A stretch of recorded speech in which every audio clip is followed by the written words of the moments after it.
Some of the ingredients that you might use is coconut oil.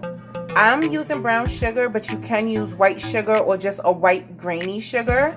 You need pure vanilla extract, and then you're gonna need strawberries.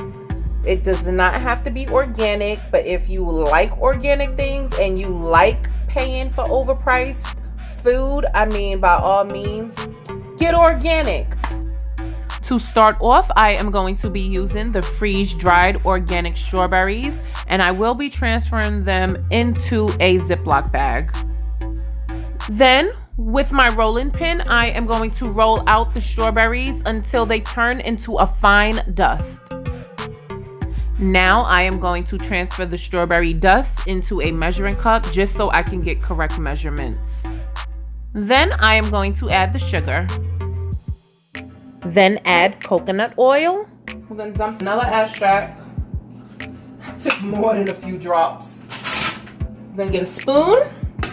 We're going to mix that baby all the way up. Benai shimmer powder. All right, this is what it looks like. Get that on camera. Ooh, you see that? Do you see that glimmer and gloss? Let's get a close-up of that. Hello. We about to glow to the gods.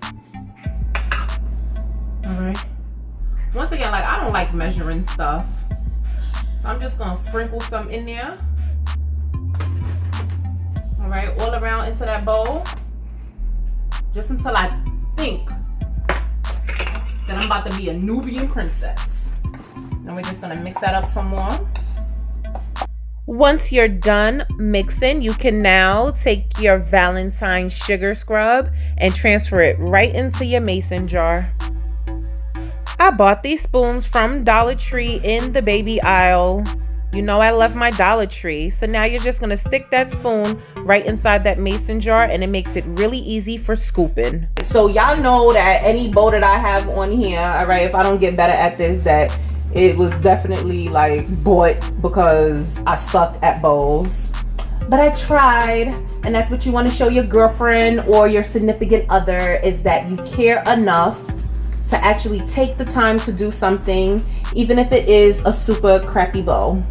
And there you have it, guys. Strawberry organic sugar scrub. Happy V-Day.